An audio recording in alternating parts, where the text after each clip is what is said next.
This podcast is part of the Game and Entertainment Network. Visit tgenetwork.net to find the latest episodes from all our shows. It's time for AggroChat, the official podcast of the Tales of the Aggronaut blog and stalwart gaming community, where we talk about stuff and things, and the stuff about the things, and sometimes gaming. I'm Belgast, and let's start the show.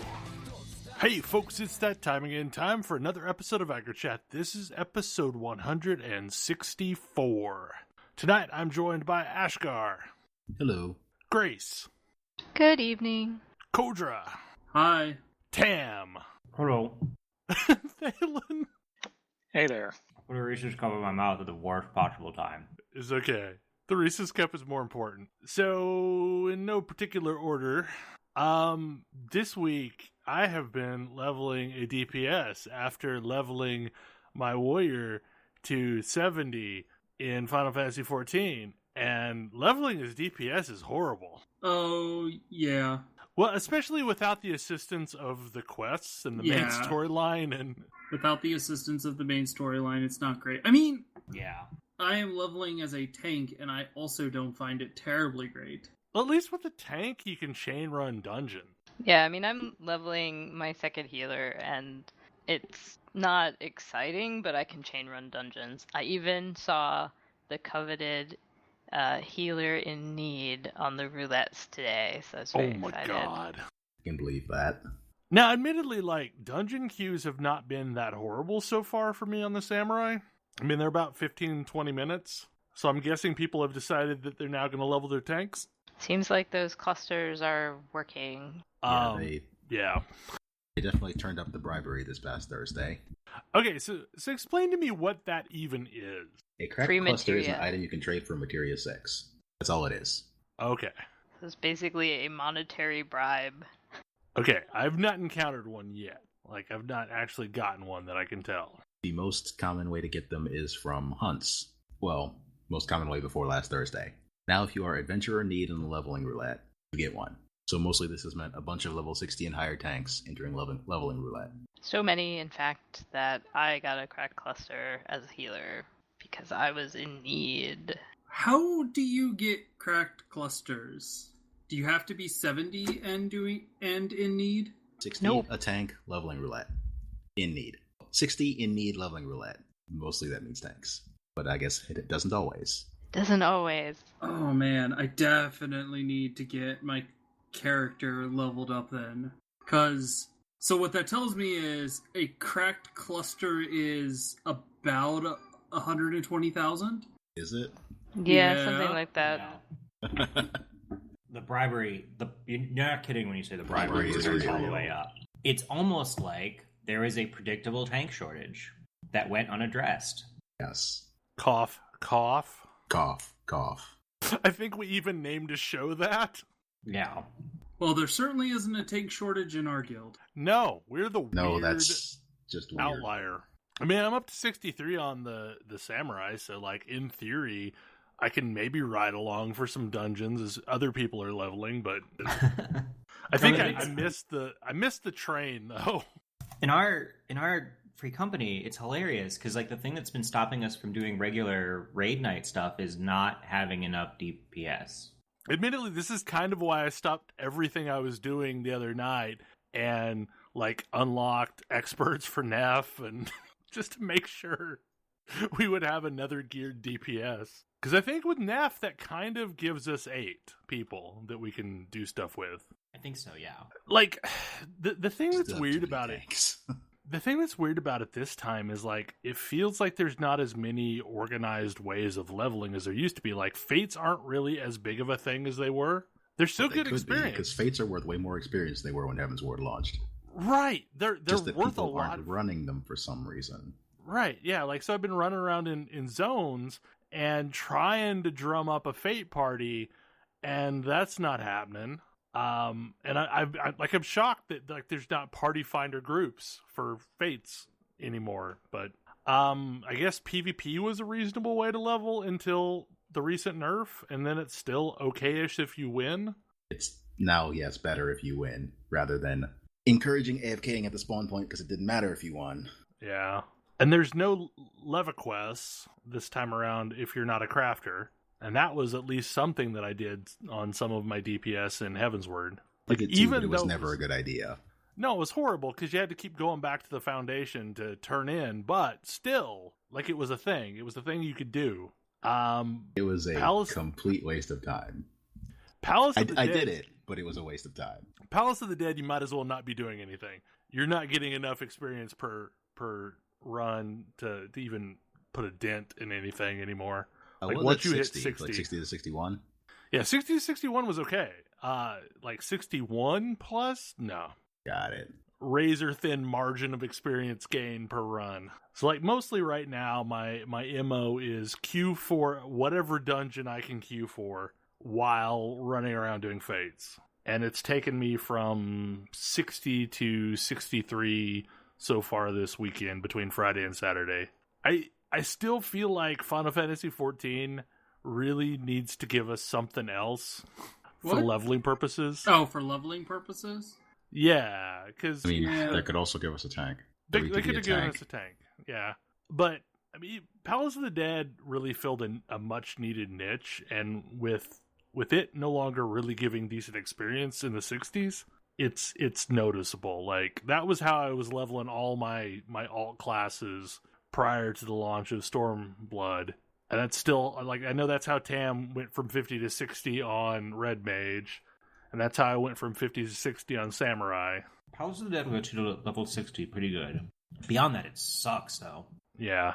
But it's a sucky option of a wide variety of sucky options, so it's like, eh.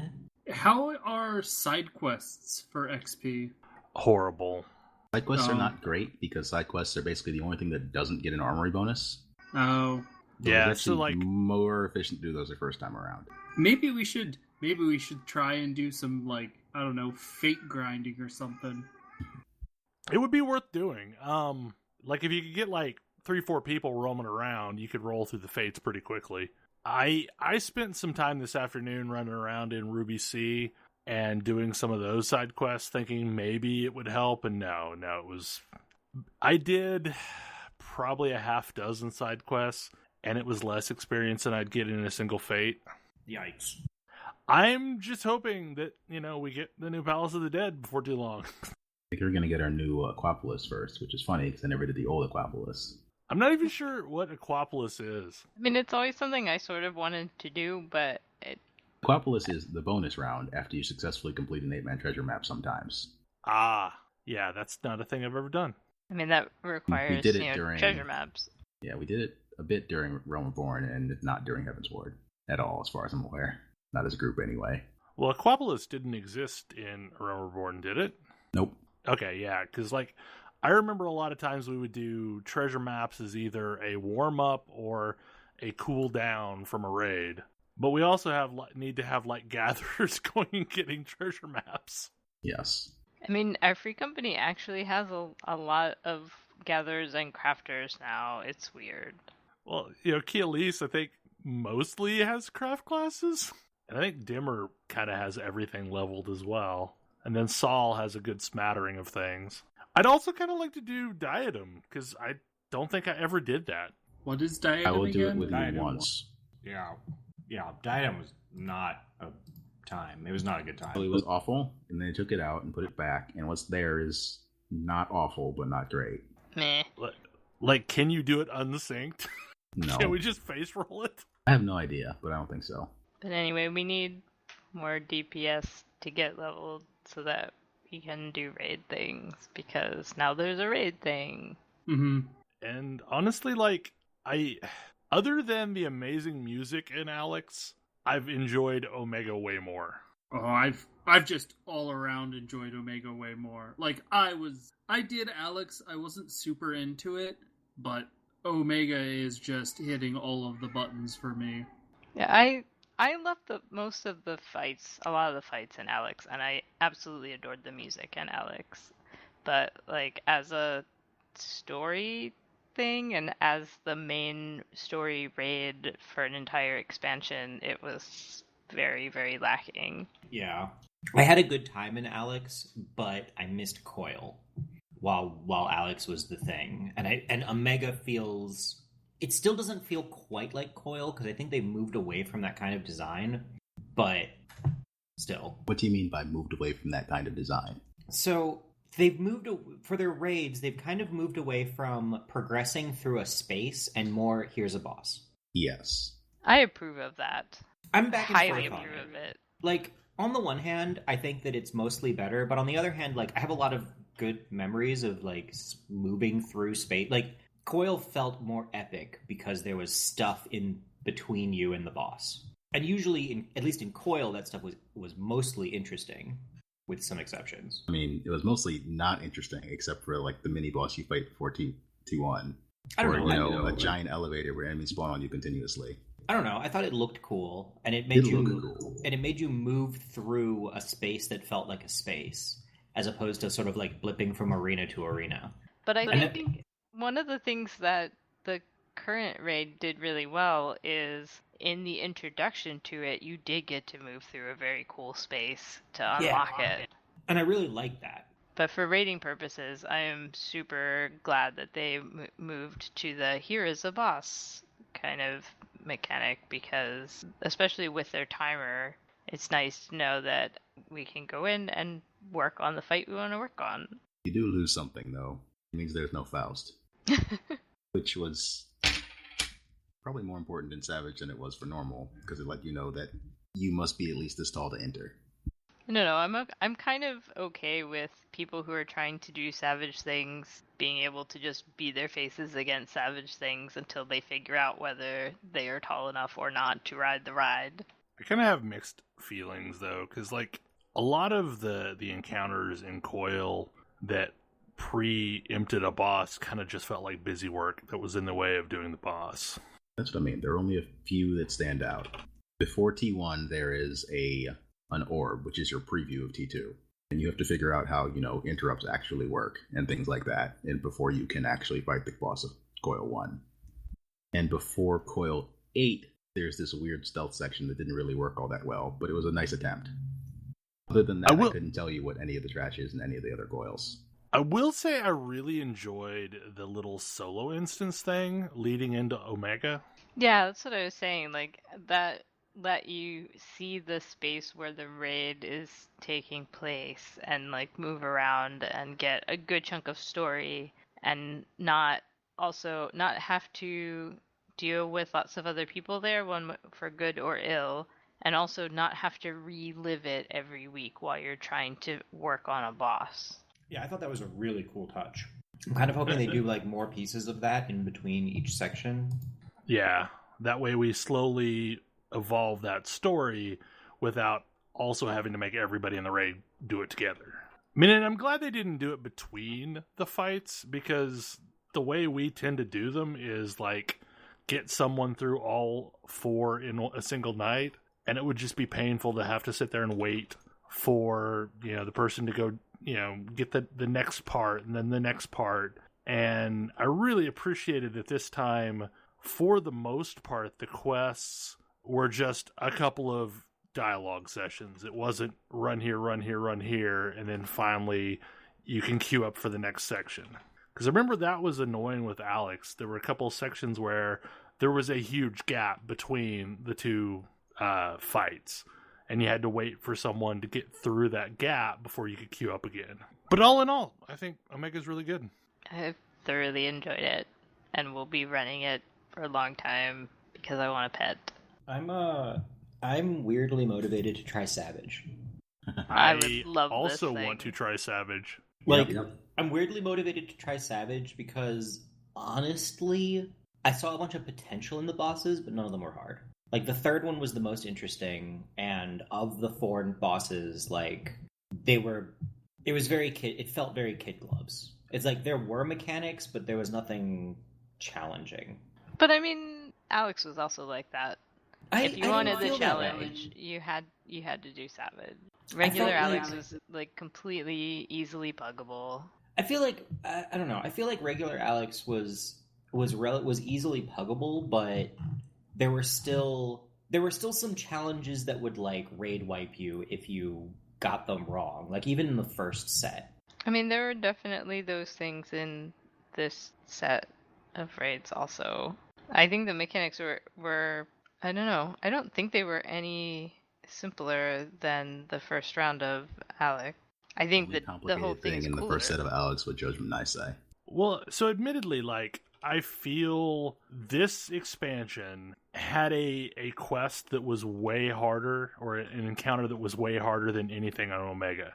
Like, so maybe that's what we're seeing is people who have now had to get through the menagerie. I mean, with that as an obstacle, Omega isn't that hard compared to that. Yeah, that's fair. I'm told that the easier of the extreme primals is also easier than that encounter. It is. Yeah. It's way easier than that. I mean, even the harder of the extreme primals is not really that much harder than that either. The menagerie was a hell of a roadblock. I need to get in on, like, the thing when Moore and Grace are running the extremes so that I can, break the ice and get used to it, because I would really like to have that axe. I would love to do those. They've I been, mean- they've been these sort of like random things that have popped up, and I've never been around for them. Well, We should be doing them as a group, really. As of today, Neff is 300 item level, so she is officially capable of doing it, which I think was our last person to not be ready for it. So it is entirely possible that we could probably 3 get it. tanks, so at least one of us needs to get a TPS up to max level as well. I'm working on it. Me too. Which circles back around to the original discussion point of Yes. leveling a DPS's butts. Yes. So, Grace, Yes. fish with hats? Fish with hats. So I don't want to oversell this because not all the fish can have hats. But still. No, I've been playing this mobile game that is, I mean, it's not much of a game. It's basically a clicker game. It's called Tap Tap Fish Abyssrium, which is a dumb name. But it's very pretty. Like, it has a cute art style, and you click on things and collect fish. Basically, that is the game. And it's just very endearing because some of the fish have adorable hats, and I love them. And like the thing that really won me over about it is that it doesn't just have like normal aquarium fish in it. It has all kinds of sea life, including some weird ones, like actual sea creatures that are kind of strange and I wouldn't normally expect to be in a cute video game. So like it's definitely won me over with that. So there's like nudibranchs and sea angels and all kinds of cool stuff. Various weird invertebrates that I never would have thought would be in a cute game like this. So I don't know. I've been enjoying it. It's definitely one of those things that could easily just be a vehicle for making you watch a bunch of ads. But it's also just kind of super chill. Like, it has very chill music and soothing little fish, and I've been enjoying it as a diversion every once in a while. It's the kind of thing that you can kind of check in on and use your cooldowns when they're ready and then not worry about. But yeah, it definitely it won me over. Like I said, weird sea creatures, and like, I think your bonus for logging in the second day is an axolotl in a crown. And then one of the little fish I won on one of the random spinner things was a Dumbo octopus in a Santa suit. And yeah, I mean, this game is perfect for me. I'm sure it is not for everybody. But if you like cute sea creatures and clicker games, check it out. I've kind of been playing a lot of mobile games this weekend as well. Only because I changed phones yesterday. Or technically I started moving into the phone yesterday and I changed today because I had to get like my SIM card cut down to a smaller size. And that in itself I find hilarious, since this is the third time that we've shrunk down the size without actually changing the SIM card. But Like, for the longest time, because of reasons, I couldn't actually play a lot of the newer games, so I started playing... I actually played some Pokemon Go today. Not a whole lot, but just enough to prove that it was working. And I started playing a lot of the other Nintendo games that have been released. Mario Run and... Magikarp Jump? No, I could actually play Magikarp Jump, weirdly enough. It did not care. And I am drawing a blank on the other game, Tam. Fire Emblem Heroes? Yeah, Fire Emblem. I really enjoy Fire Emblem Heroes. Yeah, like, for whatever reason, I kept wanting to say Fallen Empires, but no, different FE. Yeah, like, that is a charming game. Yeah. Like, you've talked at length about it, and I had never really played a Fire Emblem game, and it is kind of cute. And, like, there's way more story than I expected there to be for a little mobile game that's an excuse to have tactics combat.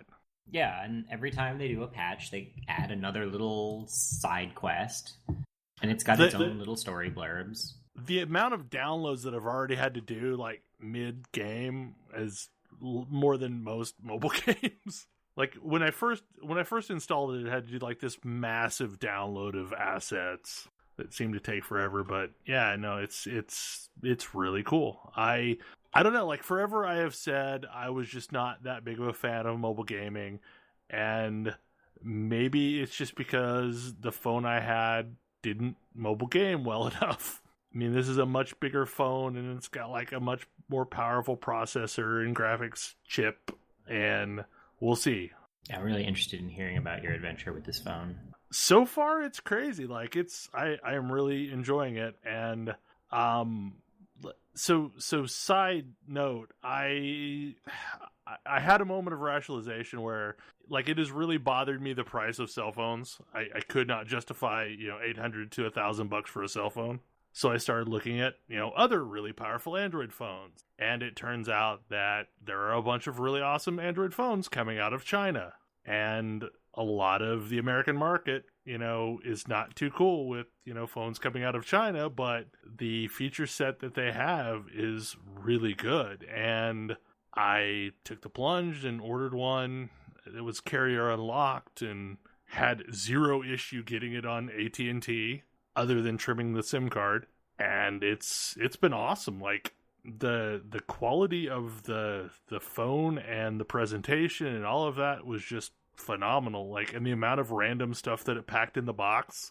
Like, the phone came out of the box with a screen protector already on it, and it had, like, a rubberized plastic, like, temporary case if you decided to use a case, so that you wouldn't have to use it without a case until you got one ordered in.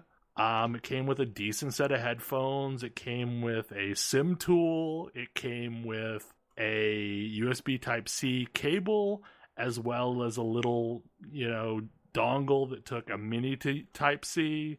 It's just all this random stuff packed in this box, but it's pretty cool so far. It's like a 1440p phone.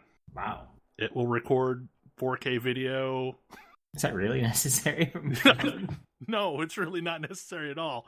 It's just silly powerful for some reason. Like, this thing is spec'd out to be, to compete with, like, other flagship phones, but probably the coolest feature is that it's got, like, a lot of these phones have dual SIM card slots, but, like, this one's weird in that the second SIM card slot can also double as an SD card slot, so that it's nice and hidden and it's not, like, sticking out of the side or anything.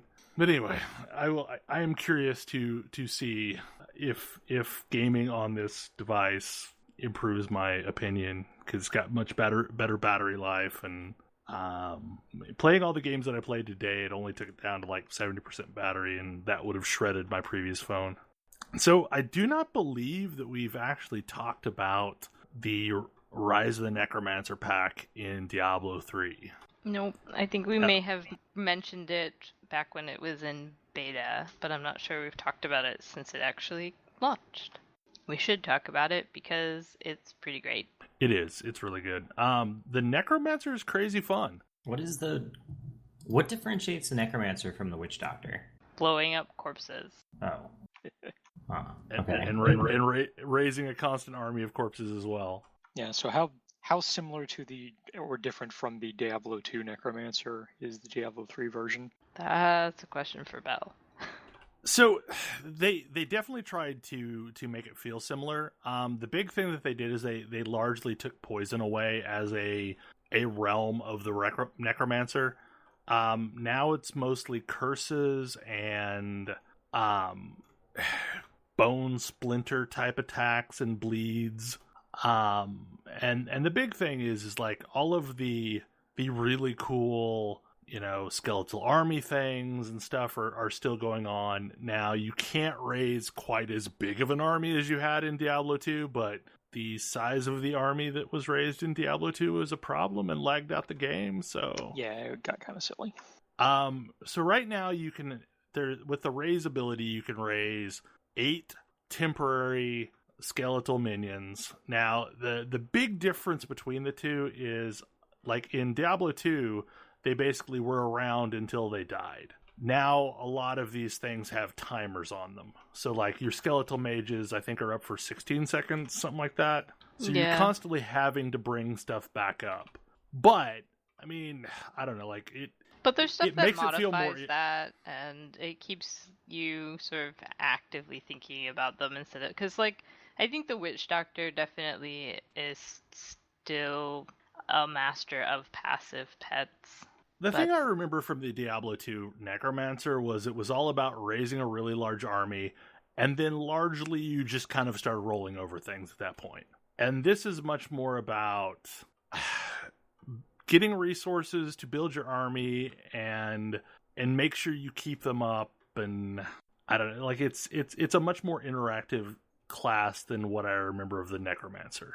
I mean, alternately, you can build it without an undead army, I guess, if you're weird. But there are definitely viable builds that are more about, stealing the bones of your enemies and throwing them back at them.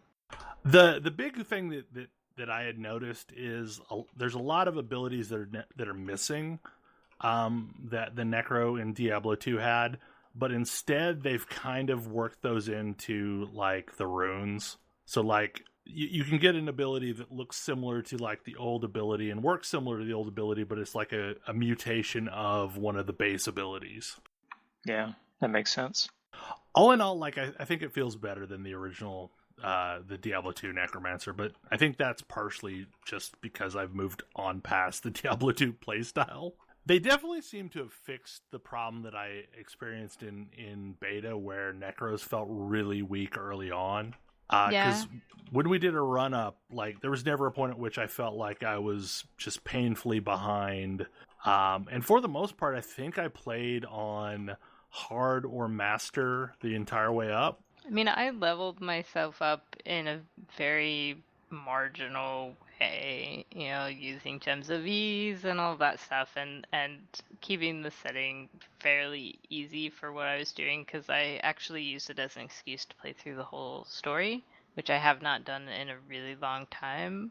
And I mean, there's some minor things added in for the Necro, and that's pretty nice, but mostly I don't think I need to play through the story of Diablo 3 again for a long time. Yeah. I mean, it was nice that they got Necro-specific intermission scenes all the way through. Yeah. I mean, I think that's pretty mandatory, even though pretty much the majority of the people probably who are playing that have already played through the story multiple times, I'm sure. But it makes it feel like a complete part of the game, the same as a Crusader. I'm really glad we did that on our initial playthrough. That way we won't feel like we need to do it for seasonal. No. Yeah, no, we're going back to like normal, adventure mode leveling for seasons. And I guess seasons in a week or so? A couple weeks, I think. It's maybe the 20th. Yeah, something like that.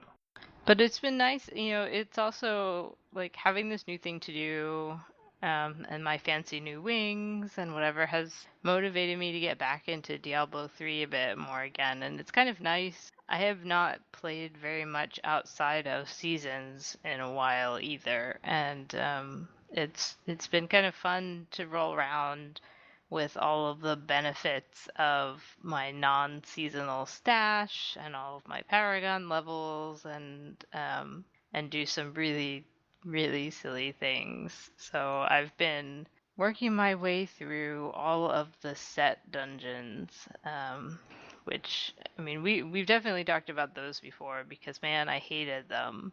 Um, and I've been going through and trying to master all of them on every class. Because there is such a thing as the true end game, and there's two pairs actually of really sweet wings. One that you get for completing all of the set dungeons, and one that you get for mastering all of the set dungeons. And that does not include the Necromancer ones, although I will be looking into that probably during the season. But I've discovered that I don't completely hate set dungeons anymore, and it's weird. I think that there's been a couple of changes. One is a personal change that I've kind of made my peace with them and sort of figured out how they work and how they're very different from the normal play style of the game, and realized that like I have to accept that you need very specific gear and a very specific mindset to succeed, and especially to master the set dungeons. And also, they have made some serious quality of life changes to them. So, Belle, I don't know if you've looked at them since the patch. No. But they have, in a lot of cases, but not all, they've increased the timers. So they're not quite as tight as they were. Some of them are still pretty tight, but they're a little more forgiving. And they have also changed it so previously, when you got down very close to the wire and you only had a few enemies left, like I think maybe 15 or 20 left to kill, then they would show up as skull markers on your minimap. And before that, you just had no sense of whether you missed something or not. And now they've changed it so that every enemy is marked on your map. And so that means it's a lot harder to miss something. It's a lot easier to make sure that you are fully clearing when you're trying to clear, because of course the set dungeon masteries, you basically have two objectives of something to do with your set, and then also clear all of the enemies in the dungeon within the timer. And so it's a lot easier to clear all of the enemies if you can see them and you know that you're not accidentally running past one in a cubby somewhere. Yeah, that's a pretty big change. Yeah, I mean, it's huge. And I mean, some of them are still super annoying. You know, those ones where it's like, don't let anything get into melee range, or don't, like, stupid worms jump up out of the ground and try to kill you, and if they touch you, you fail. That stuff is still the same and it still sucks, but that's kind of part of the change in mindset that you need to succeed at those. But the fact that they put the enemies on the minimap is it's much better in terms of like, it's like the most frustrating thing ever. Previously when you were trying to do these, it's like you get all the way to the end and you've had like 10 seconds left and there's like one enemy that you missed somewhere, and you're like frantically running backwards through the dungeon, and you don't find it before the timer runs out. And now that's a lot less likely to happen. I mean, you still have to get within a range of them. It doesn't show every enemy everywhere on the map. You have to at least get close to it to have it show up, but it is a significant quality of life improvement. So anyway, yeah, I've been trying to master all of them. I had done a couple of them during the previous season, and I've finished up a couple more, and it's a lot easier to farm all the gear you need also outside of the season. So yeah, I don't know. I wouldn't actually encourage anyone to do set dungeon mastery because it's still kind of a ludicrous thing to attempt, but if you ever thought about it and thought those wings look cool, man, it's a lot less frustrating than it used to be.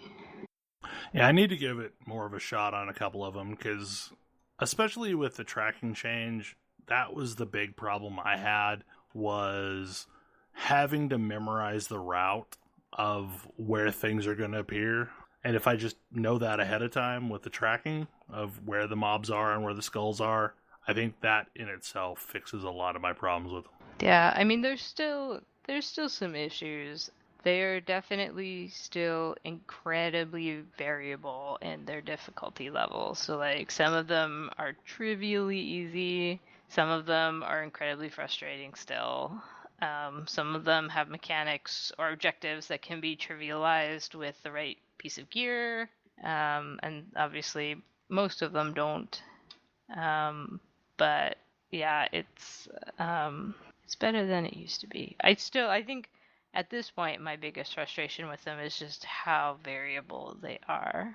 Like the Invoker Crusader dungeon is like trivially easy, but yeah, some of the other Crusader dungeons took me dozens of tries, and it wasn't a gear differential.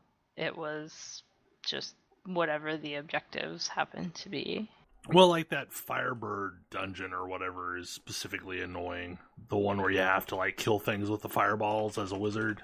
Yeah, that one, I hate that one where you have to essentially die and let the meteor kill things when it reses you. And yeah, and there's a few of them like that. The ones, even more than that, the ones that annoy me are ones that have a requirement that doesn't even fully tie in to the set. There's not too many of those, but I know there's at least, I don't know if it's the Delseers, it's one of the wizard ones where, like, not only do you need the set, but there's like a specific, like, very specific build and a very specific piece of gear that you need to use with it to even attempt to get the mastery. Like, that just, I don't know, it feels odd. Like, I get that they want to do interesting things with the set, but then to also force a specific skill set and specific other gear is odd. But I am certainly learning the ins and outs of all of these dungeons, and it's actually forcing me to play some classes that I have never touched. I have leveled a Crusader and a Barbarian and a Monk, and I've actually mastered all the Crusader dungeons, starting on the Monk soon. And I mean, I've been playing Diablo 3 on and off since it launched, and I've basically never played a Monk at all. So it's getting me to try new things. Well, this season is definitely going to be Necro, but in future seasons, I need to run up a Wizard and run up a Witch Doctor, since I've never played either of those.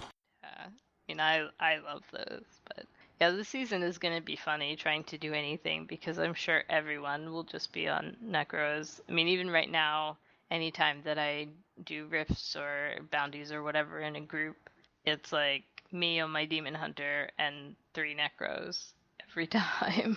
What's the new thing? And it's fun as heck. Like, I don't blame them. If I had enough gear to farm stuff on my Necro instead of the Demon Hunter, I would be doing that. Going back to something you said earlier, like, I cannot, like, put into words how broken playing on a non-seasonal character feels. Yeah, like, I am so used to having abilities rationed and, like, Paragon points rationed. Nope, have everything. Have access to everything. Be able to trivialize leveling even more than if someone was power leveling you. Have all of your, like, crafting materials and all of that, like all of your leftovers from every seasonal character you've ever played. Yup. Start out with legendary potions. Yep. And literally everything in Kanai's cube. That I don't have, but like I had everything I could ever want. I have, for some classes, I have everything, or at least like certainly all the jewelry. And then like occasionally I'm missing like one weapon or one piece of armor or something that wasn't that exciting, that I didn't care much about. that I still have yet to find, but for the most part, I have everything. That's one of the things that's holding me back trying to do these set dungeons on other classes I haven't played, is that I switch over to them and I'm missing their class specific stuff in the cube. And so I've been like trying to farm things and craft stuff to fill in the important gaps. I don't think I'll be dedicated enough to try to actually fill out the cube, but I mean, by the time I actually get the pieces that I want to do the set dungeons, who knows? Depends how stingy Kadala is. Hint, pretty stingy. Yeah, I mean, always. So, another thing going on this week, if I remember correctly, is TinnoCon? TinnoCon is in fact this week. It is this weekend, yeah. So I know Thalen, you specifically, and Ash some as well, have been playing Space Ninjas again. Yeah, I've been playing a fair bit of Warframe again. Mostly because, Twitch, if you have a Twitch Prime account, which if you have an Amazon Prime account, you have a Twitch Prime account, then I guess they occasionally partner with various games to give you stuff for the games. And right now, you can get a Frost Prime Warframe in Warframe, which is, a really nice Warframe that's particularly good for defense. That I'm pretty sure is vaulted right now, which means you can't get it in game other than by buying the parts from someone that found them back when it was still available. But logging in to get that got me playing again, and then I mentioned it to a coworker who has started playing, and one thing led to another, and I've been running and jumping around being a space ninja again, and it's still a lot of fun. I noticed they also have another set that's $50-$60 that comes with 2 Prime Warframes and a bunch of Prime weapons, and they've got they unvaulted Rhino Prime and Mag Prime recently, and the weapons that got vaulted along with them back in the day. And yeah, you can buy a set that consists of all of that stuff all at once. I already have Rhino Prime and Boltor Prime though, so it would be partially wasted. But also since the stuff is unvaulted, also since the stuff has been unvaulted, it can drop as Prime parts in the game, and then you can collect the parts and put one together yourself. I am going to try and get the shotgun that's part of that set, Boar Prime. But yeah, Warframe is still a pretty entertaining game, and they've made quite a few changes and updates since we were playing regularly a year or so ago, give or take. Yeah, I logged in and was messing around with it and did a few missions, and I had the initial, I don't know what any of these systems do anymore. I don't know what all of this stuff looks like. And then I just jumped into a mission and was like, oh, okay, I remember everything. Yeah, the core gameplay hasn't changed. It doesn't really need to. Super crazy parkour movement and combat with really interesting weapons. Yeah.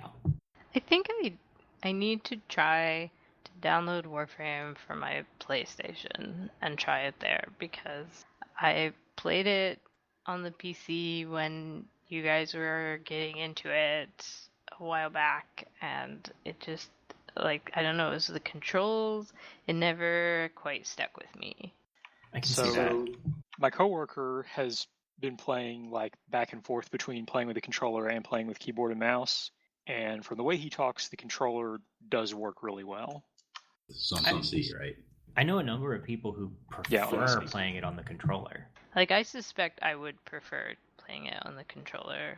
I might be wrong. I mean, I guess I could try playing it on the controller on the PC, but it also doesn't actually cost you anything to try it on PS4. Right. Well, that's why I was thinking. It's free to play either way. It's free, so it might be worth checking to see if I have different feelings about it on that platform. Because it seems I need to fun. try it with the controller. And the thing is, I know this is gonna hurt Belle's feelings, but I definitely like the aesthetic of Warframe more than Destiny. Same. Just the look of it and the feel of the world. I like that. It sticks better with me than Destiny, but just the gameplay, I like Destiny's a lot more. And they're not that different, which is why I think maybe trying it on the PlayStation might help me kind of change my mind on it. Yeah, I can definitely see that. I remember hitting a point, and I remember hitting a point with Warframe where I didn't really know what I was supposed to do next, other than whatever. Like, oh, do you feel like doing a mission? Go ahead and do a mission. But like, I didn't really feel like I was going anywhere with the missions I was doing, and I suspect they've added stuff since then.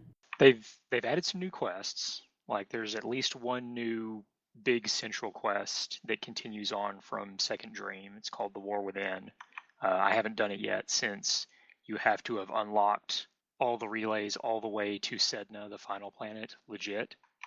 And so basically they completely redid the planetary UI. And once I got used to it, I think it's honestly a whole lot better. Because among other things, it's much clearer the order you're supposed to do things in and the flow from planet to planet to planet, which was very much not the case before. Yeah, that is definitely something I remember. Like basically each planet has like the missions on it, and there's like trails going from mission to mission to mission, so you can see which ones are directly available and which ones will get unlocked once you complete a given one. And then there are relays, the solar rails that connect from one planet to another. And each planet has either one or two of those on it, depending on whether basically one to the next planet and possibly one to a moon if it's one of the planets that has an optional moon. Like Mars has Phobos, and Pluto connects to Eris. So I guess not moon, it's a planetoid or whatever. And so to get to the next planet, you have to unlock the solar relay, and there's basically a list of requirements for the solar relay on what you have to do to be able to gain access to that solar relay. And it's generally defeating the boss of that world and a few other things related to like how far into the game you are. Like I think one of the requirements to get off of Earth initially is to slot 4 mods into your Warframe simultaneously. I know the one that is preventing me from getting off Earth right now is defeat 3 Xmas enemies on Earth. The missions on Earth are so low level that you need to sit in like a defense for a very long time to get any of these. Yeah. Or maybe go to a dark sector. I hadn't considered that. That probably worked too. Yeah. But on the bright side, any planets that you had access to before the UI change were made, you still have access to them. That gets grandfathered in. But the new quests, basically War Within has as a requirement that you've unlocked the solar rail from Pluto to Sedna, and then most of the other new quests have completed the War Within as a prerequisite. For some reason, the quest to unlock the Titania Warframe is an exception to this, so I've run that one and had that Warframe, and it's pretty entertaining. She can jump absurdly high and make a trampoline field when she does so to let other frames jump absurdly high. And her ultimate power is to turn into a fairy, and basically you switch to Archwing combat in a normal mission for a while. I love Warframe for you can play somebody who makes a trampoline zone, and I can play a neon DJ ninja. I really want to unlock Octavia and try her out. That quest is another one that doesn't require the War Within. I think because it went in before the War Within did. And that was a really interesting quest line because it also went into some more about the history of the Cephalons, like the interactions between Ortis and Samaris and Cephalon Suda. But Octavia looks really silly. She's pretty funny. I'm gonna make a disco ball, and it's gonna roll around, and it's gonna make enemies follow it. And then I'm gonna make an angry drum and put it on top of the roller ball, and the angry drum is gonna beat people while the roller ball rolls around. And that's hilarious.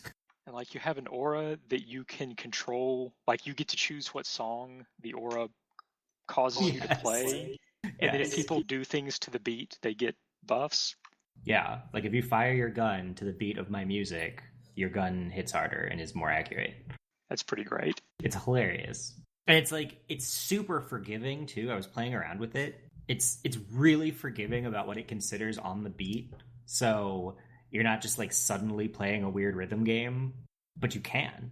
That's pretty cool. I've got one part left that I need to get for her, and it's like on the C rotation of Void Derelict defense, I think. Yeah, which I mean is a thing I can do. It's just that, I have to spend 20 minutes in there and hope that it actually drops, and probably won't. I do sometimes wish I could hit a reset my progress button. Keep all my stuff, but reset my quest progress and unlock so I could actually progress through the game in a sensible way. Yeah. And figure out how it's supposed to go. Yeah. They did actually add the ability to replay quests at some point in the past year. Oh, that's cool. So if you can't remember or if you just want to re-experience, one of them, you can go start it over from the beginning and play it again. You don't get the rewards again, so you still can't make a second chroma if you, for some reason, threw away your first one. I noticed they moved where chroma parts come from. They seem to be on the relays now, rather than the nonsense that they were before, I believe. Yeah. Yeah, the blueprint is still from doing the quest, but then the various parts are from the relays. And then they also completely redid how you get prime parts. The main thing that it changes is now you get one prime part for every thingy that turns into a prime part you use. No more, no less. So you can't, get a key for defense and then just stay in the defense mission forever and ever and ever and get lots of prime parts. But I liked getting 4 parts per sabotage. Yes, so did I. And the types of missions that you're doing to open up the prime parts are a lot more varied than they used to be. There's no one particular mission that is the mission that you have to go to get this particular part. Yeah, mostly I want to get other people interested in the game again like I am, so that we can, go run stuff with 4 of us, because that was a lot of fun. Yeah, I will happily pop in, because yeah, that game is fun. It's got a bunch of stuff that I enjoy. I mean, this year is crazy with good games to play, but it really is. But what a great problem to have, right? I still feel like I need a explain it to me like I'm 5 guide to mods on gear in that game. That has been somewhat simplified too. Ranking them up has been simplified. Actual use of them still has not. Well, there is an auto mod button now, where you can go what into. Does it actually get you? It puts mods into your thing, and I mean, it's not gonna put the perfect set of mods into whatever it is you're modding, but it's going to put the standard ones in and a reasonable set of things that will fit into your item based on what you have. You maybe just sold me there. So I never knew what the hell I was doing with the mods. Yeah. So you could you could at least, use the auto mod button to put in, fill it up with mods, and then you could go and, move, switch them out or whatever. Yeah, oh, okay. Now I understand what all these mods do, and I understand how this gun is supposed to feel, because most of the guns don't make any sense if you don't put any mods in them. Yes. And then you're like, okay, I'm going to tweak it in these ways. That sounds really helpful. Yes. That does sound really helpful, because that was the gap that I never could seem to cross, is I had these mods, I had these weapons, I don't know what I'm supposed to put in here, because it all sounded like it was nonsense. Oh, speaking of mods. Or at least it was a level of fiddly that I just wasn't prepared to invest in a game that I was trying out. Yeah, I can understand that. Also, Mastery now has an additional benefit, and that benefit is it is now a floor to the level of your weapons and armor, an effective floor, or weapons and frame. This is quite useful. It is incredibly useful because wait, what? Yes. You know how when you have a frame and it is fresh, it has zero mod capacity? Now it has your mastery mod capacity times 2 as a potato. Well. So since you're minimum mod capacity you have. Yes, so since you are Mastery 12, Tam, if you decide you want to polarize that nifty frame that you've put a potato into, when you reset it, you will be able to put 24 plus whatever the aura that you stick in that frame worth of mods immediately. Wow, so I can stop running that stupid Earth mission over and over and over again. Correct. Get to something reasonable? Yes. Yes. I can start a new weapon and immediately put my fully loaded Serration into the weapon and have it actually hit worth a damn. That's pretty sweet. That makes leveling stuff up a lot less awful. I mean, Shadowstalker still jumps me when I'm trying to level stuff up and still murders the hell out of me because that dude's an ass, but whatever. Look, he's got to pick fights with you that he can win. because otherwise... It's kind of true. He picks a fight with like some of my max level frames, he will not win. Even if I didn't bring a diversified weapon loadout. I have on one notable occasion had him jump me as Nova and die before I realized he had spawned in. Because he spawned in the middle. He spawned in while I was fighting a big swarm of dudes. And you may remember what I do to big swarms of dudes. You make a little blue ball, and then you turn the ball yellow, and then everything dies. Yes. I make fireworks. So another thing that has happened recently that we talked about a little bit before last week's Game of the Month show is the changes in Warhammer 40k. And Tam, you have actually played games since then. Yeah, so there's another local friend of mine who, gamely tried a test game with me. Because he had some minis sitting around. He was like, all right. You've been talking up this rule set because you've been reading it and think that it's somehow not terrible. Let's play a game and try it. And anybody who's played minis games before, especially a new one, is going to know what I mean by this when I say this. And for anybody who hasn't, picking up a new minis game, or really any new table game, like board games, it's true as well. What tends to happen is that first game you play, it's like you play with this on all of the simplest settings with all of the simplest stuff, and it takes like 4 hours. Yeah. Because like every little point, every decision point, every action, every turn, every phase of every turn, everything you do, you got to It's a trip back to the rule book. Yeah. And in some cases with some of your worst rule books, it's like it's a trip to like 6 different pages in 3 different rule books. Yeah. To figure out what everything is doing. And historically, Games Workshop had that kind of rule book. Yeah, and Games Workshop has traditionally had a very extreme version of this. Well, at a best case scenario, you had the main rule book, and then you had an army book for each person that was playing. Yeah. Yeah, the best case scenario is you were referencing 3 different books. And each unit would have some slew of special rules, and those special rules might be in 2 or 3 different books themselves, and so you're constantly cross-referencing. We played with basically the units we had, which was effectively a starter box. They have like starter boxes now. And I went into it a little bit concerned because the starter box my friend had was pretty straightforward.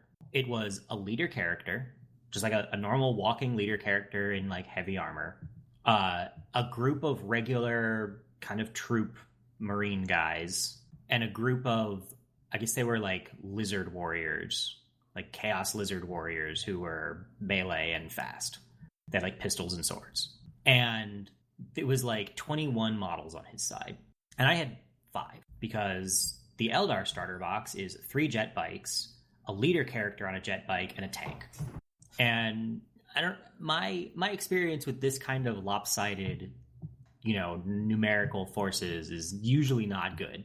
Like, the person who brought fewer, more expensive things either gets rolled because the swarm wins, or they crush everybody because none of the swarm can hurt them. With a cursory read of the rules, we played a game with that in about 2 hours. It was super even. Like, it came down to the wire, and it was fun. It was lightweight. It was easy. We barely we referenced our unit stats, but instead of having to reference your unit stats and then reference the opponent's unit stats and then reference a table comparing the 2 unit stats, you just referenced one thing. And all of the rules for everything were right there on the lists. Cool. And it was like, what I really liked about it was fun, it was lightweight. It's like, yeah, sure, it's Warhammer, you're just throwing buckets of dice at each other. But it didn't feel super unbalanced. It felt surprisingly balanced for what we were playing. At no point did anything seem like unfair or like there wasn't a counter to it or whatever. We had interesting stuff to do each turn without it being a a maze of difficult decision making. We didn't have to sit there and be like, okay, well, this unit's got to activate before this unit so that this other unit can do this other thing to set up this third thing, and and I like that sometimes.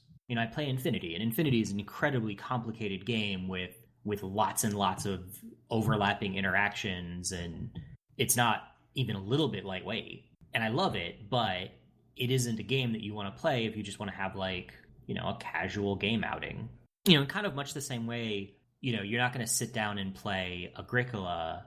Like, there's a big difference between playing Agricola and Sushi Go, but both are good games.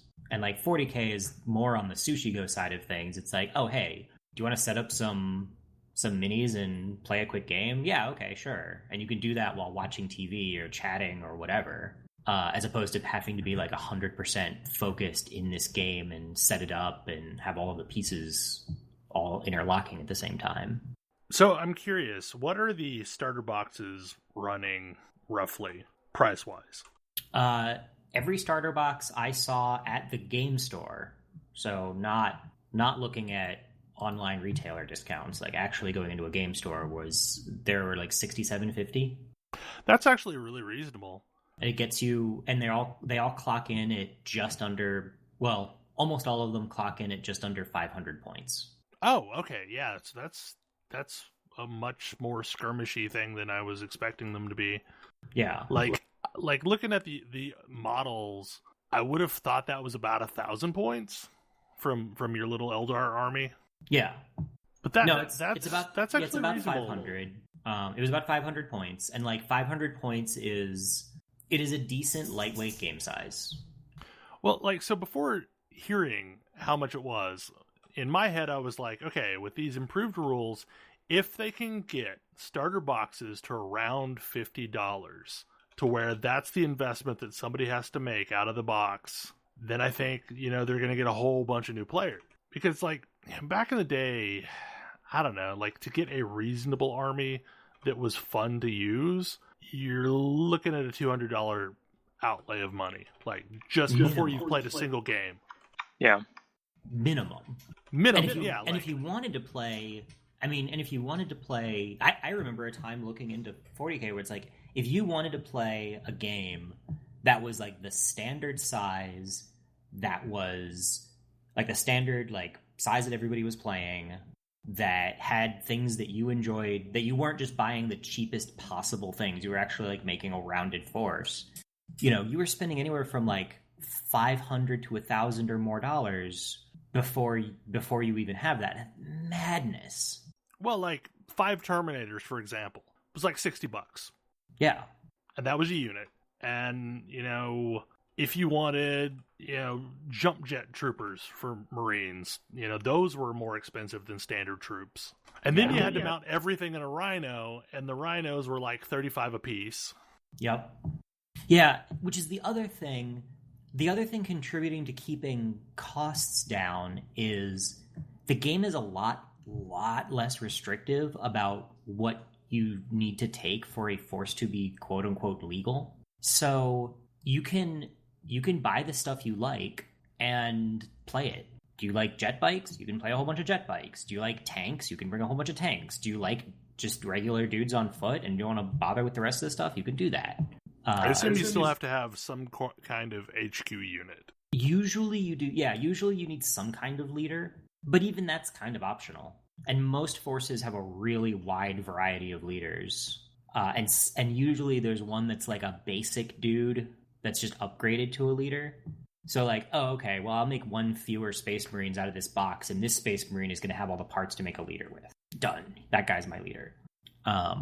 Honestly, this gives me a lot of hope, because it feels like the game has come full circle in the way you're describing it. Because, back in the day, when I first started playing Warhammer, you could plunk down $30. Actually, it was $25, and you get a box of plastic Space Marines, and inside that box were the parts to make 30 plastic Space Marines, including heavies and including leader units. And for that box, you could have a really fun time playing with those units. Mm-hmm. And there were equivalent boxes for orcs, there were equivalent boxes for squats, there were equivalent boxes for, I don't know if there were Eldar boxes like that, but I think I remember them. But it was like just basic Eldar troopers, not aspect warriors or anything like that. Yeah.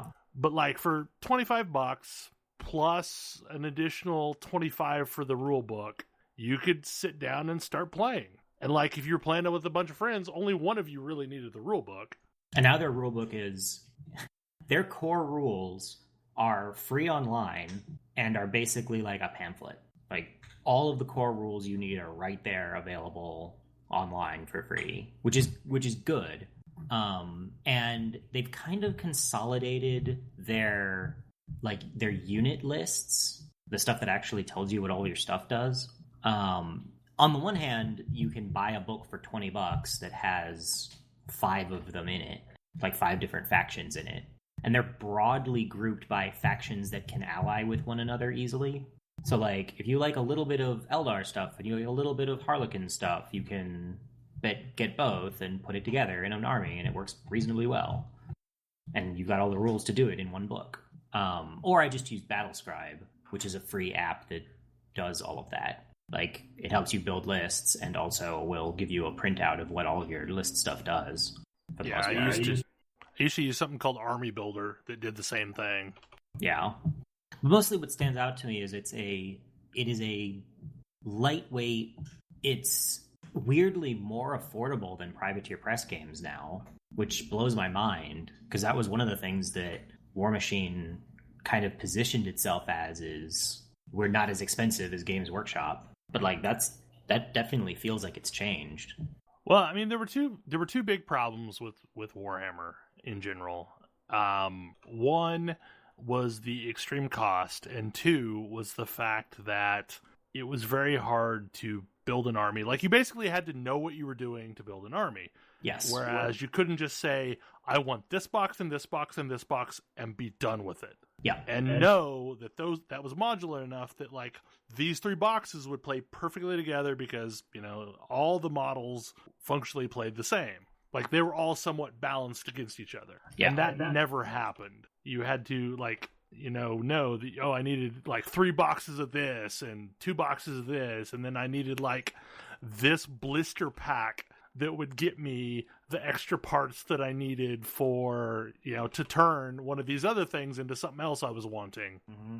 And like, oh, hey, you've got this system wherein you can buy, you know, I remember like, oh, hey, this is a really cool unit. I can take this unit and each one can get all of these upgrades, and they're really, you know, then they're even better, and you can kind of take your regular dudes and kit them out with all of this like sweet gear and various weapon upgrades and other stuff. But like, really the right way to play was don't buy any of that stuff. Don't buy any of the cool upgrade stuff. Just buy as many of the minimum basic bare bones units as you possibly could and use your points on that. And now it's like, no.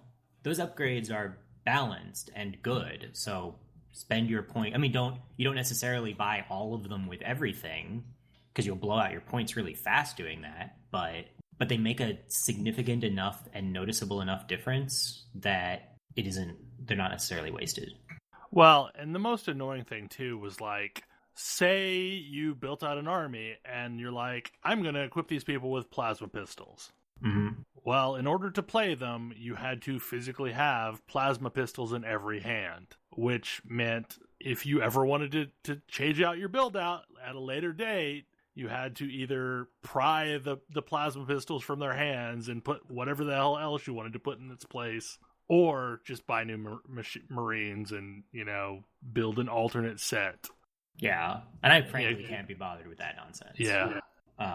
But it is nice, like, it is nice in my case to know that every box I have seen opened has all of the options you could possibly need for it.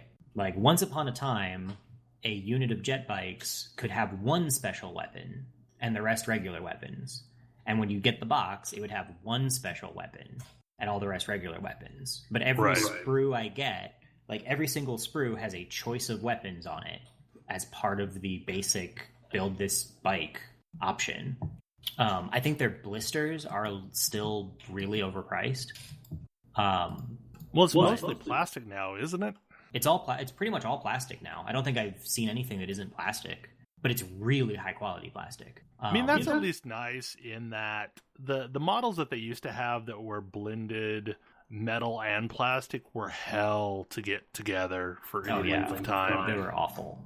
I splurge. There's an Eldar thing that I've really, really liked for a while. I really like the look of it, even if I wasn't playing 40k. I like their big Wraith Knight. And I splurged and picked up one of those last night because it was there and fun looking, and I wanted to put something fun together. And so is that in the normal product line, or is that a Forge World? It's in the normal product line. They've shifted a lot of the Forge World stuff has sort of slowly become part of the product line as it becomes like Forge World. Basically, you've got 40k and all of the official units, and then you've got this sort of, I don't really know what to call it, like a test kitchen maybe. So the reason why Forge World exists is there was the 40k 25mm product line. Then there was all this other 40k stuff that existed only in Epic. And because they could build miniatures much more easily, they diversified everything in Epic. But then players wanted to, run a Baneblade with their Imperial Guard, or run a Titan with their 25mm 40k. So that's where Forge World kind of came in to create resin models of the things that Games Workshop was never going to create in the main product line, just because there wasn't enough demand for it. Because so much of the stuff that you see in the Forge World stuff is like all stuff that existed in Epic, which was the 10mm, or no, it was smaller than 10mm. I don't remember. Like play really huge things with really tiny minis. Yeah. Like if you really want a massive, one entire Space Marine chapter against like a swarm of Tyranids, you could do that with Epic. Yeah, and like it's funny you should mention Baneblade Tank, because that's like also one of the just things I can buy on the shelf now. But yeah, and it's neat to see. It's neat that, it's kind of like their a test kitchen. I keep on coming back to the idea of it being their test kitchen, where they release some new units, and then if the units really take off, then they become part of the main line kind of slowly. Yeah, I mean, and a lot of the Black Library stuff was that way too, where like alternate rules for things that eventually maybe make its way into the main line. I don't even know if the Black Library still exists. I thought that was their like publishing arm. It was, so originally it started off as their publishing arm for things that weren't ever going to make it to a main book. So it was an offshoot of White Dwarf, or there's like a digest size magazine that was from Black Library. That was like crappy black and white zine like thing. I forget the name of it, but it came out every other month, and White Dwarf came out every month. Got it. But like it was one of those Black Library publications that actually had the rules for Adeptus Astartes. Not Adeptus Astartes, Adeptus Arbites, the Judge Dredd things. Yeah. Got it. Yeah. Okay. Makes sense. Yeah, I think at this point the Black Library is pretty much like the just fiction. Blended in now. Oh, it's fiction only? It's their fiction imprint, basically. Yeah. The Horus Heresy and all that stuff. But I picked up this Wraith Knight, and I put it together last night because hanging out.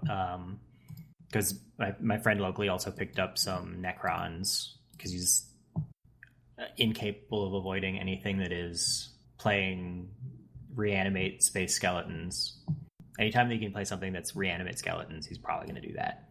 Reanimate robot skeletons. Yeah, it's like even better. But I mentioned also putting together Gundams.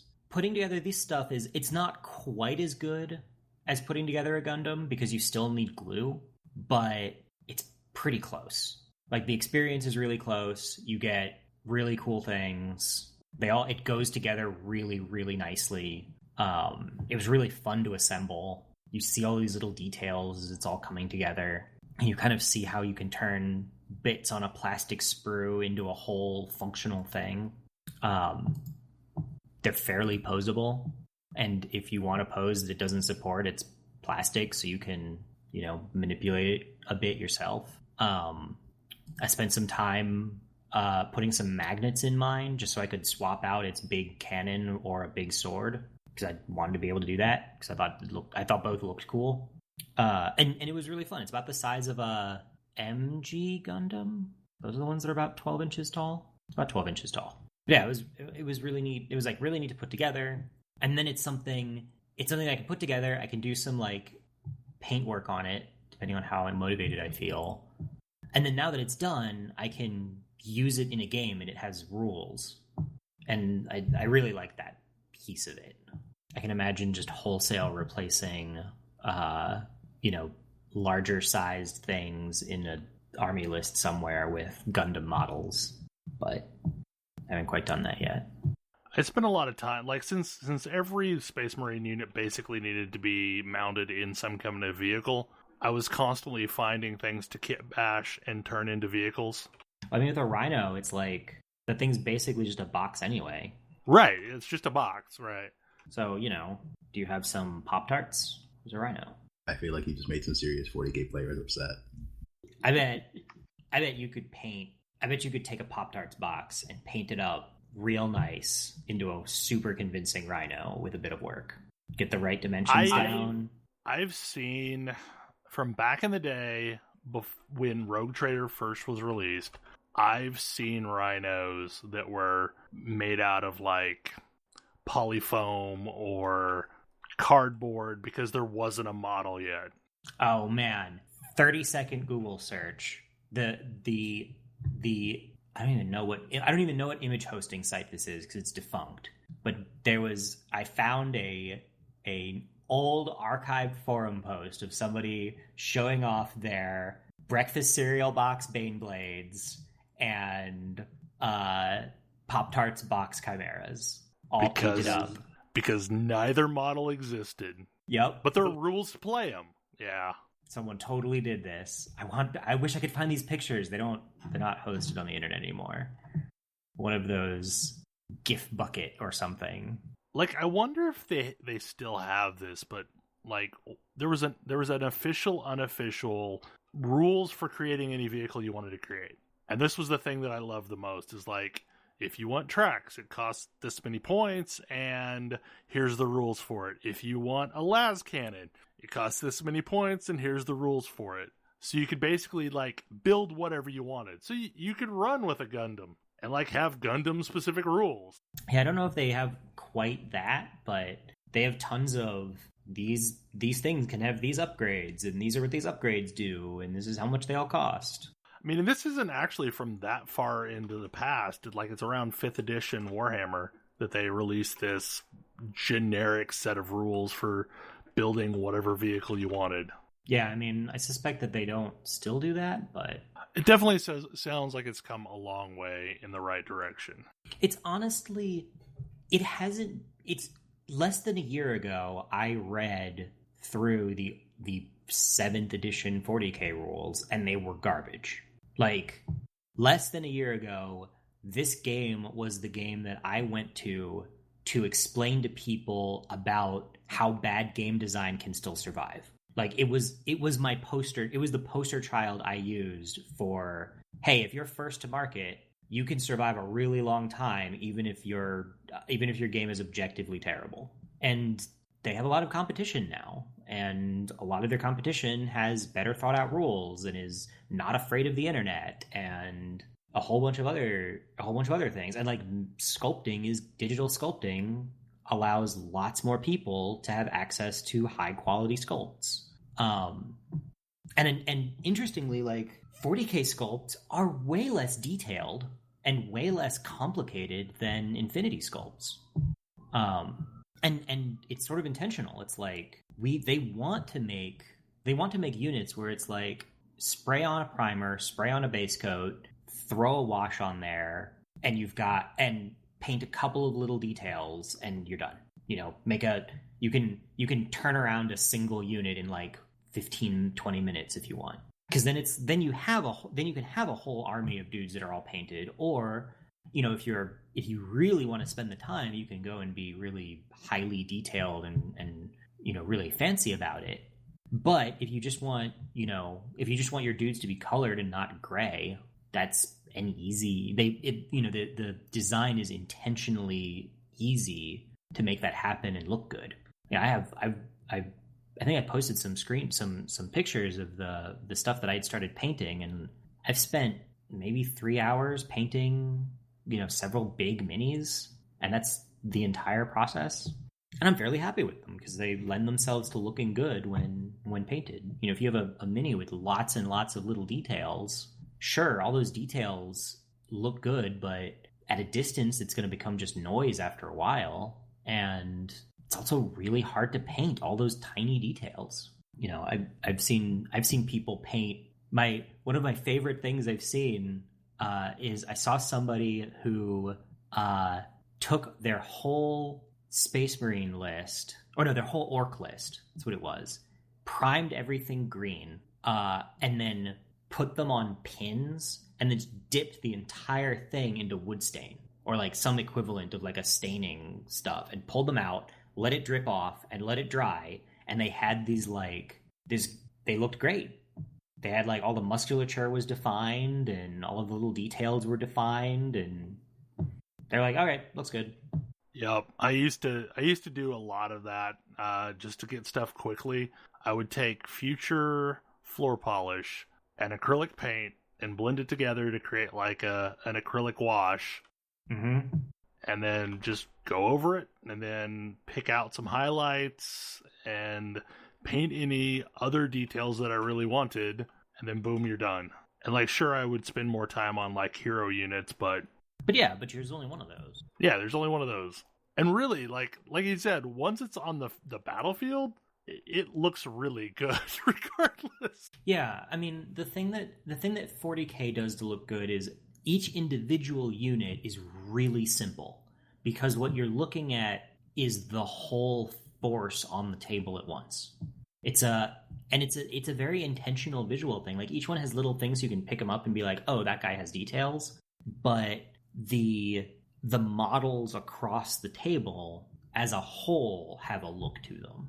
I strongly expect, given the incredibly positive reaction to 8th, like even fairly disconnected from what I would call the 40K community, as I am, mostly by choice, it's really, I can still get the edge of that bubble, and it's a super positive bubble. Like, everyone's excited, everyone's happy. People are coming back after not having played the game in a decade or more. Like, oh, I've heard it was really good, and I tried a game and it was pretty fun. Like, I'm gonna pull these things out of the closet. They've been collecting dust, and where was I in assembling them? Or like, hey, I'm gonna go pick this stuff up off the store. Like, every store is having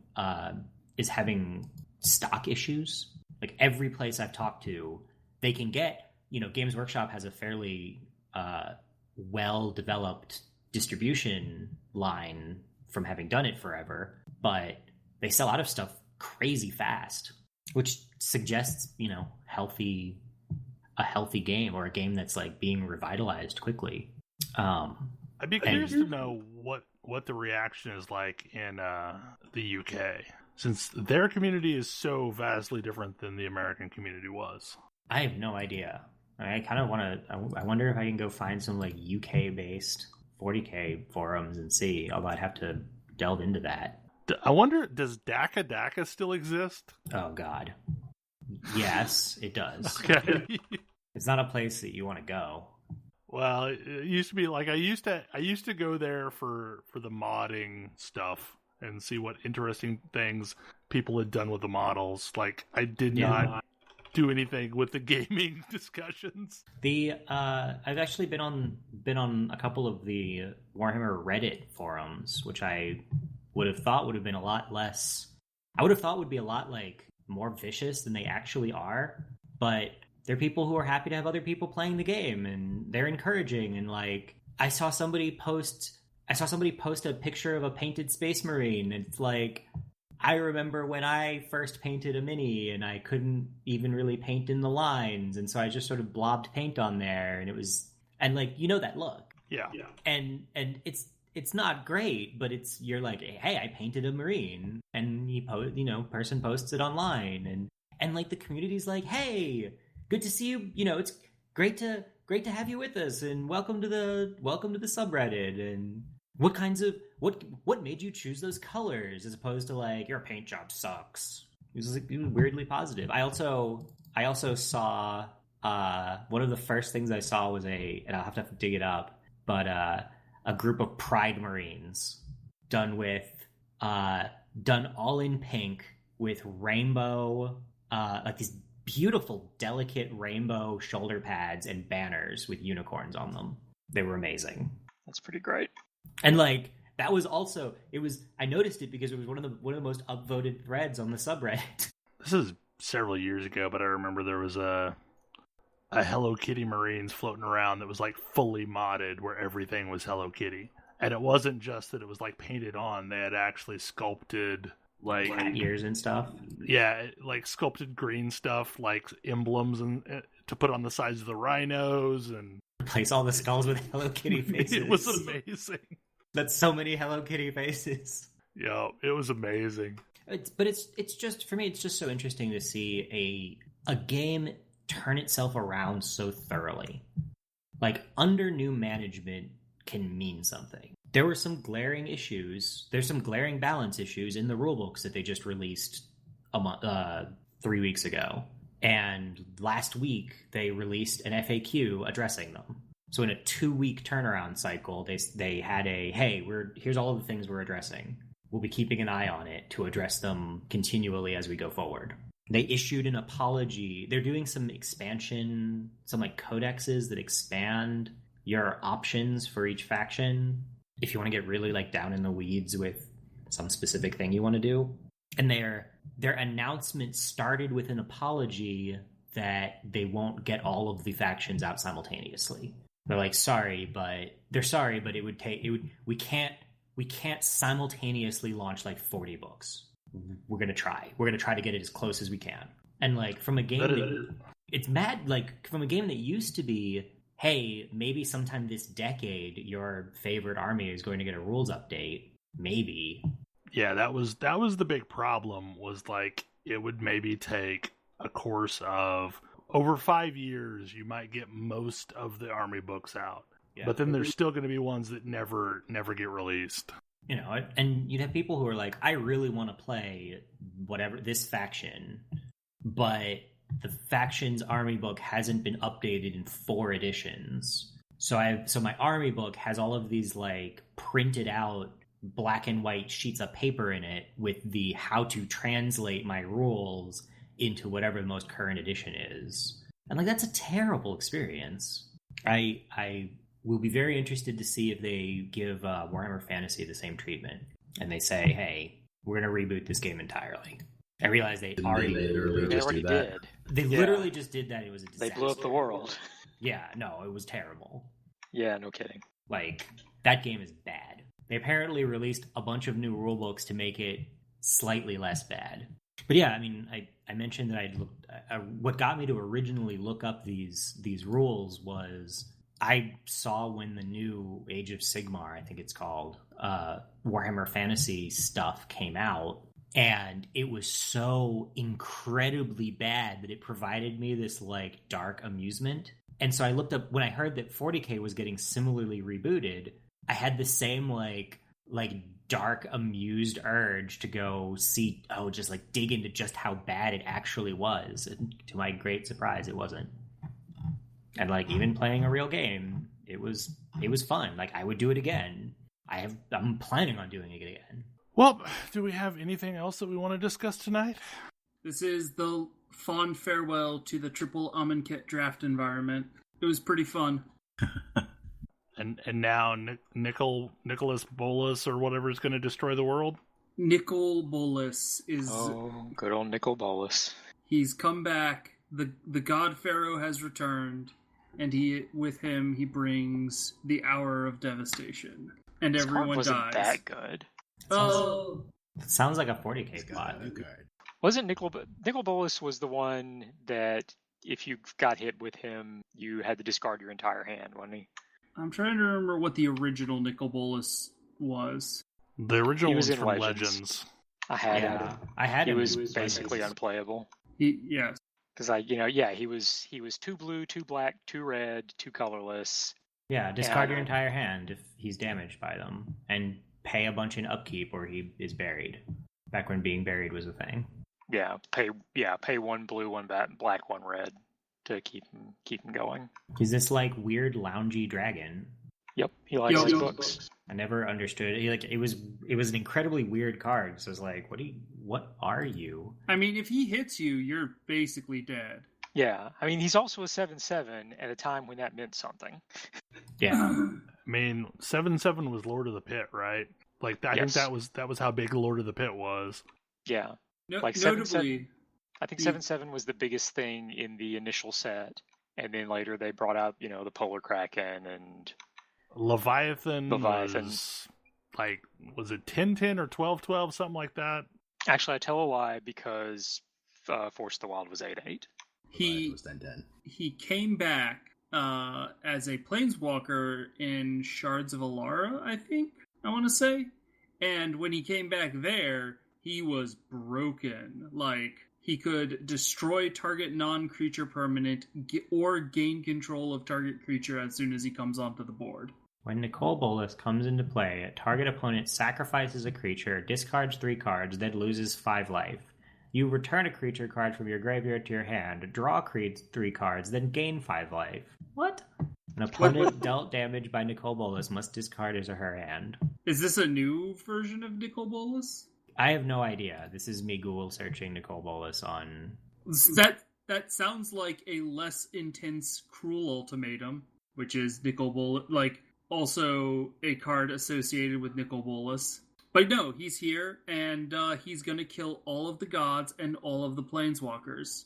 So did they also at any point ever bring back Palladium Moors? Palladium Moors? I don't know. It was another dragon from Legends that was like big and stompy, but didn't have like the crazy Nicol Bolas effects. There were 5 of them total.